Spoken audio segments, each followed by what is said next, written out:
السلام عليكم ورحمة الله. إن الحمد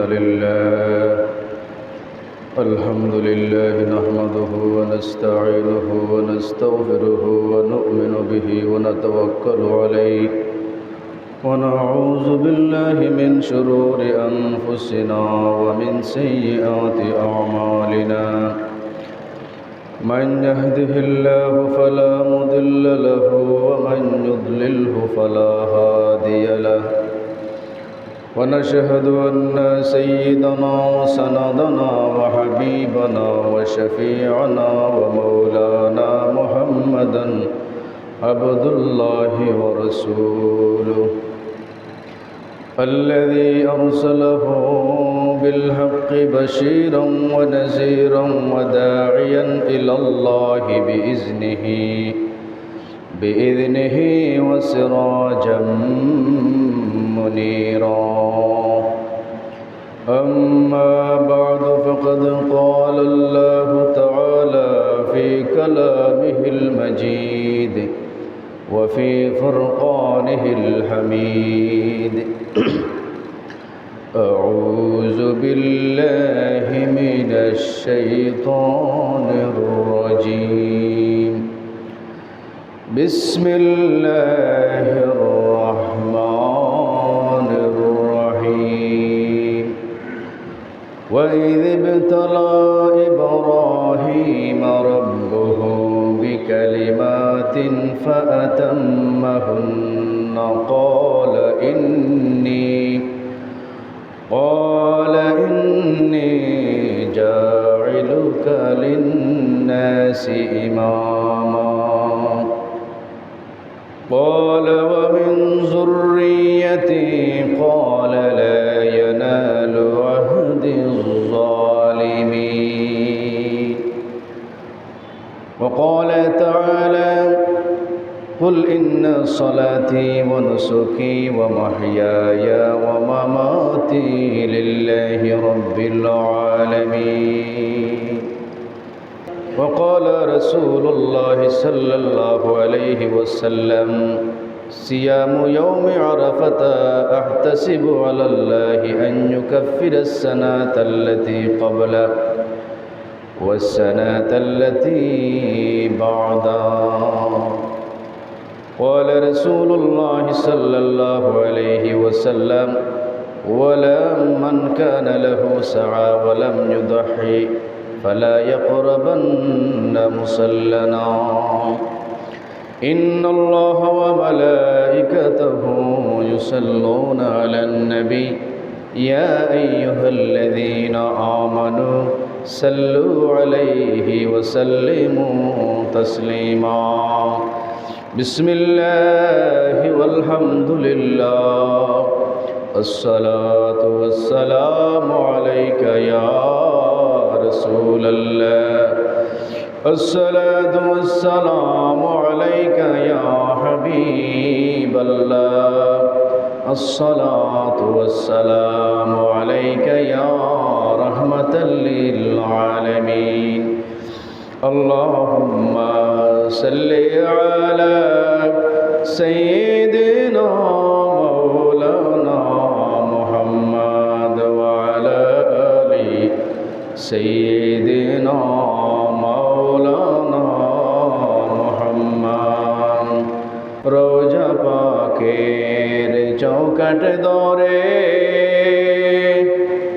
চুমো খাইতাম বারে বার। যদি যাইতাম পাক মদিনায় দয়াল নবীজির মাজার। আল্লাহুম্মা সাল্লি আলা সাইয়্যিদিনা মাওলানা মুহাম্মদ ওয়া আলা আলি সাইয়্যিদিনা মাওলানা মুহাম্মদ। মুহতারাম হাজরিন, মুসাল্লিয়ান কিরাম, আমার পর্দানিশী সম্মানিত আবেদা সলিহা মা ও বোনেরা, আমি আবারও জানাচ্ছি ইসলামের শান্তির বাণী, শান্তির সম্ভাষণ। আসসালামু আলাইকুম ওয়া রাহমাতুল্লাহ। মহান আল্লাহ পাক রব্বুল আলমিনের আলিশান দরবারে লক্ষ কোটি শুকরিয়া যে মহান আল্লাহ পাক রব্বুল আলমিন আমাদেরকে অত্যন্ত মহব্বত করে দয়া করে আল্লাহর ঘর মসজিদে আগে আসার এবং বসার তৌফিক দিয়েছেন। এজন্য আমরা আল্লাহ পাক রব্বুল আলমিনের দরবারে শুকরিয়া জানাই। পড়ুন আলহামদুলিল্লাহ। সম্মানিত মুসল্লিয়ান কেরাম, সামিঈন আযম, এই মাস অত্যন্ত ফজিলতপূর্ণ মাস। এই মাস অত্যন্ত দামি মাস, জিলহজ মাস, যে মাসে হজ সংগঠিত হয়, যে মাসের প্রত্যেকটা দিন অত্যন্ত মূল্যবান, অত্যন্ত দামি। সবচাইতে মূল্যবান দিন হলো এই মাসের আরাফার দিন। আরাফার দিনের ফজিলত অত্যন্ত বেশি।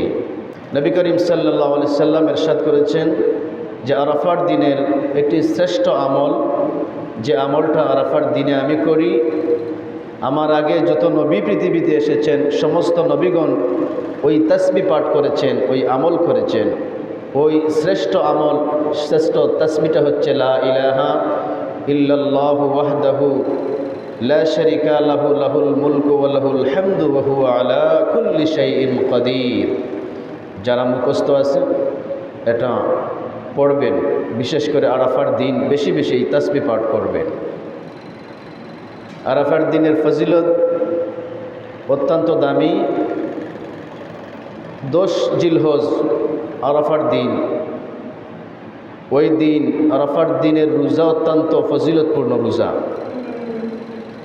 ওই দিন রোজার কারণে আল্লাহ রাব্বুল আলামিন আগের 1 বছরের পরের 1 বছরের গুনাহ মাফ করে দেন। পড়ুন সুবহানাল্লাহ।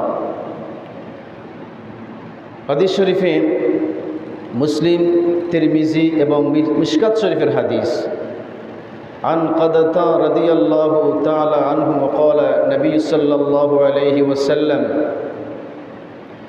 صيام يوم عرفة أحتسب على الله أن يكفر السنة التي قبله والسنة التي بعده। যে আরাফার দিনে যে ব্যক্তি রোজা রাখবে, আল্লাহ পাক রব্বুল আলামিন তার পিছনের এবং সামনের 2 বছরের গুনাহ মাফ করে দেন। পড়ুন সুবহানাল্লাহ। আরাফার দিনে রোজার অত্যন্ত ফজিলত। যেই দিন রোজা রাখলে আল্লাহ পাক রব্বুল আলামিন আগের এবং পিছের 2 বছরের, আগের 1 বছর পরবর্তী 1 বছরের গুনাহ মাফ করে দেন। এটা মুসলিম শরীফের হাদিস, মিশকাত শরীফের হাদিস এবং তিরমিজি শরীফের হাদিস। পড়ুন সুবহানাল্লাহ। এজন্য আমরা তো প্রথম 10 দিনের অত্যন্ত ফজিলত, ওই দিনগুলোতে রোজা রাখবো। বিশেষ করে আরাফার দিন যেন আমাদের রোজা মিস না হয়। সম্মানিত মুসল্লিয়ান কেরাম, সামিঈন আযম, এই মাস কুরবানির মাস। এই মাস তিতিজ্ঞার মাস। মুসল্লিয়ান কেরাম, হযরত ইব্রাহিম আলাইহিস সালামকে আল্লাহ পাক রব্বুল আলামিন এই পৃথিবীতে অনেক পরীক্ষার সম্মুখীন করেছেন। প্রত্যেকটা পরীক্ষায় হযরত ইব্রাহিম আলাইহিস সালাম সফলতার সহিত উত্তীর্ণ হয়েছেন। আল্লাহ পাক রব্বুল আলামিন কোরআনে কারীমের মধ্যে ইরশাদ করেন, ওয়া ইয ইবতালা ইব্রাহিম রাব্বুহু বিকালিমাতিন ফাআতাম্মাহুন্না ক্বালা ইন্নী জাঈলুকা লিন-নাসি ইমামা। আল্লাহ পাক রব্বুল আলামিন বলেন, হে নবী, আপনি স্মরণ করুন, আপনি স্মরণ করুন, আমি আমার খলিল, আমার বন্ধু ইব্রাহিম আলাইহিস সালামকে আমি পরীক্ষা করেছি, অনেক পরীক্ষা করেছি। আমার বন্ধু, আমার খলিল ইব্রাহিম আলাইহিস সালাম প্রত্যেকটা পরীক্ষায় সফলতার সহিত উত্তীর্ণ হয়েছেন। পড়ুন সুবহানাল্লাহ। এই তার ফলাফল স্বরূপ আমি আল্লাহ পাক রব্বুল আলামিন ইব্রাহিম আলাইহিস সালামকে গোটা বিশ্বের, গোটা মানব জাতির জন্য, গোটা মুসলিমবাসীর জন্য আমি ইমাম বানিয়ে দিলাম, নেতা বানিয়ে দিলাম। লিন্নাসি ইমামা। ইনি হচ্ছেন আমাদের আদি পিতা, সবার পিতা হযরত ইব্রাহিম আলাইহিস সালাম। পড়ুন সুবহানাল্লাহ। হযরত ইব্রাহিম আলাইহিস সালাম প্রথম পরীক্ষার সম্মুখীন হন। নমরুদ যখন বলল, ইব্রাহিম তোমাকে ঈমান ছাড়তে হবে, নইলে তোমাকে অগ্নিকুণ্ডে নিক্ষিপ্ত করা হবে। ইব্রাহিম আলাইহিস সালাম বললেন, আমার জীবন চলে যাবে, সব কিছু চলে যাবে, কিন্তু ঈমান আমি ছাড়তে পারবো না। ইব্রাহিম আলাইহিস সালামকে নমরুদ অগ্নিকুণ্ডের মধ্যে নিক্ষেপ করল। আমার আল্লাহ পাক রব্বুল আলামিন বললেন, কুলনা ইয়া নারু কুনি বারদান ওয়া সালামান আলা ইব্রাহিম, হে আগুন তুমি আমার ইব্রাহিমের জন্য তুমি শান্তিদায়ক হয়ে যাও, শীতলদায়ক হয়ে যাও, আরামদায়ক হয়ে যাও। আল্লাহ পাক রব্বুল আলামিনের হুকুমে অগ্নিকুণ্ড ইব্রাহিমের জন্য, ইব্রাহিম আলাইহিস সালামের জন্য জান্নাতের বাগানে পরিণত হয়ে গেল, শান্তিদায়ক হয়ে গেল। পড়ুন সুবহানাল্লাহ। ইব্রাহিম আলাইহিস সালাম ওই পরীক্ষায়, অগ্নি পরীক্ষায় উত্তীর্ণ হয়ে গেলেন।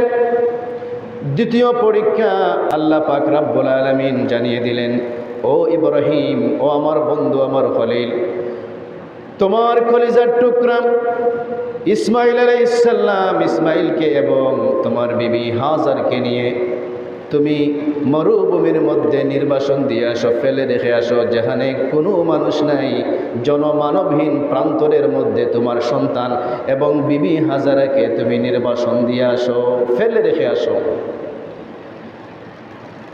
আল্লাহ পাক রব্বুল আলামিন যখন হুকুম দিলেন, হুকুম পেলেন, কিন্তু দেরি করলেন না। কলিজার টুকরা ৮৬ বৎসর পরে যে সন্তানকে তিনি পেয়েছেন, ওই সন্তানকে এবং বিবি হাজারকে নিয়ে মরুভূমির মধ্যে, মক্কা নগরীর প্রান্তরে, মরুভূমির প্রান্তরে সেখানে তিনি ফেলে চলে আসলেন, সেখানে নিয়ে গেলেন। নিয়ে বিবি হাজার আলাইহিস সালামকে এবং ইসমাইল আলাইহিস সালামকে এখানে রেখে ইব্রাহিম আলাইহিস সালাম চলে আসলেন। বিবি হাজার আলাইহিস সালাম বললেন, ও আমার প্রাণের স্বামী, ও আল্লাহর নবী ইব্রাহিম আলাইহিস সালাম, আমাদেরকে এখানে নির্জন মরু প্রান্তরে কেন আপনি রেখে যাচ্ছেন? কেন কথা বলছেন না? কোন কারণে আমাদেরকে ফেলে যাচ্ছেন? আমাদের অপরাধটা কি ছিল? ইব্রাহিম আলাইহিস সালাম কোনো কথা বলেন না। তখন বললেন, বিবি হাজেরা, আপনি আমাদেরকে আপনার হুকুমে, আপনার ইচ্ছায় এখানে রেখে যাচ্ছেন, নাকি আল্লাহর ইচ্ছায় আমাদেরকে এখানে রেখে যাচ্ছেন? ইব্রাহিম আলাইহিস সালাম তখন আস্তে করে বললেন, আল্লাহর হুকুমে আমি তোমাদেরকে এখানে রেখে যাচ্ছি। তখন বিবি হাজার আলাইহিস সালাম বললেন, আর কোনো চিন্তা নয়, হাসবুনাল্লাহু ওয়া নি'মাল ওয়াকিল, হাসবিয়াল্লাহু লা ইলাহা ইল্লা হু আলাইহি তাওয়াক্কালতু ওয়া হুয়া রাব্বুল আরশিল আযীম। আমার আল্লাহ রাব্বুল আলামিনের যদি ইচ্ছায় আপনি আমাকে এখানে রেখে যান, তাহলে আমার কোনো চিন্তা নেই, কোনো টেনশন নেই। আল্লাহ পাক রাব্বুল আলামিন আমার জন্য যথেষ্ট, আল্লাহই আমাকে রক্ষা করবেন, হেফাজত করবেন। পড়ুন সুবহানাল্লাহ। হাজর আলাইহিস সালাম এবং ইসমাইল আলাইহিস সালামের জন্য সামান্যতম খাবার রেখে গিয়েছিলেন। ইব্রাহিম আলাইহিস সালাম সামান্য খেজুর এবং সামান্য পানি রেখে গিয়েছিলেন। কিছুদিন পরে ওই পানি এবং খাবার দাবার, খেজুর শেষ হয়ে গেল। পানির তৃষ্ণায় কাতর হয়ে গেলেন, চটপট করতে লাগলেন। স্তনের মধ্যেও দুধ শুকিয়ে গেল, মুখের মধ্যে পানি নেই, মস্কের মধ্যে পানি নেই, কি করবেন? বিবি হাজার আলাইহিস সালাম দেখলেন, আমার চোখের সামনে আমার সন্তান, কলিজার টুকরা হযরত ইসমাইল আলাইহিস সালাম পানির পিপাসায় মরণাপন্ন অবস্থায়, কখনো মরে যাবেন, পানির পিপাসায় অস্থির হয়ে আছেন। হাত পা দিয়ে নাড়াচাড়া করেন, হাত পা দিয়ে নাড়াচাড়া করছেন, পানির জন্য চটপট করেন, কিন্তু কোথাও পানি পান না। হাজরা আলাইহিস সালাম সহ্য করতে পারলেন না। বিবি হাজরা আলাইহিস সালাম তখন দৌড় দিলেন সাফা পাহাড়ের দিকে। সাফা পাহাড়ের দিকে উঠলেন, মনে মনে ভাবলেন কোথায় কোনো পানির সন্ধান পাওয়া যায় কিনা। এজন্য সাফা পাহাড়ে গেলেন, গিয়ে দেখলেন কোনো পানি নেই। দৌড়ে চলে আসলেন সন্তানের নিকট। সন্তানের চিৎকার শুনে আবার চলে গেলেন মারওয়া পাহাড়ের নিকট। মারওয়া পাহাড়ের নিকট যাওয়ার পরে দেখলেন সেখানেও কোনো মানুষের চিহ্ন নাই, কোনো পানি নাই, কোনো খানি নাই, কোনো প্রাণী নাই, গাছপালা কেহ নাই। কি করবেন? এদিকে সন্তান চিৎকার দেয়, দৌড়ে চলে আসেন সন্তানের নিকট। এভাবে একবার সাফা পাহাড়ের দিকে, একবার মারওয়া পাহাড়ের দিকে, একবার সন্তানের নিকট, এরকম দৌড় দেন পানির জন্য। সন্তানকে কিভাবে বাঁচাবেন? সন্তানের চিৎকার মায়ের কলিজার মধ্যে আঘাত করে। তখন তিনি কি করবেন? 7 বার এভাবে চক্কর দিলেন, 7 বার সাই করলেন। 7 বার চক্কর দেওয়ার কারণে, সাই করার কারণে হাজিরা যখন হজ করতে যায় তখন আল্লাহ রাব্বুল আলামিন হাজিরার 7 চক্কর এত পছন্দ হয়ে গেল, হাজিরা যদি 7 চক্কর না তওয়াফ করে তখন তার হজ কবুল হবে না, 7টা সাই করা লাগবে। তখন সাফা এবং মারওয়া পাহাড়ের মধ্যে পড়ুন সুবহানাল্লাহ। হযরত আলাইহিস সালাম পরীক্ষার সর্বোচ্চ স্তরে পৌঁছে গেলেন। তখন আমার আল্লাহ পাক রব্বুল আলামিন বললেন ইব্রাহিম আলাইহিস সালামের সন্তান ইসমাইল আলাইহিস সালামকে বাঁচানোর জন্য ডাক দিলেন জিবরাইল আলাইহিস সালামকে। ও জিবরাইল, যাও তুমি জান্নাত থেকে, বেহেশত থেকে জান্নাতি একটি পশু, একটি কোরবানি, একটু দুম্বা নিয়ে তুমি চলে যাও পৃথিবীতে, এবং শিশু ইসমাইলের পায়ের তলায় যেখানে ইসমাইল পানির জন্য আঘাত করে, ওই তার পায়ের গোড়ালির নিচে তুমি একটি আঘাত করে ওই পায়ের গোড়ালির মধ্যে হতে তুমি পানির ফোয়ারা তৈরি করে দাও। জিবরাইল আলাইহিস সালাম চলে আসলেন, এসে ইসমাইল আলাইহিস সালামের পায়ের গোড়ালির মধ্যে আঘাত করে, গোড়ালির নিচে আঘাত করলেন। আঘাত করার কারণে ইসমাইল আলাইহিস সালামের পায়ের নিচ থেকে গোল গোল করে পানির ফোয়ারা, ঝর্ণা বইতে শুরু করলো। পড়ুন সুবহানাল্লাহ, দুরূদ শরীফ পড়েন আল্লাহুম্মা সাল্লি আলা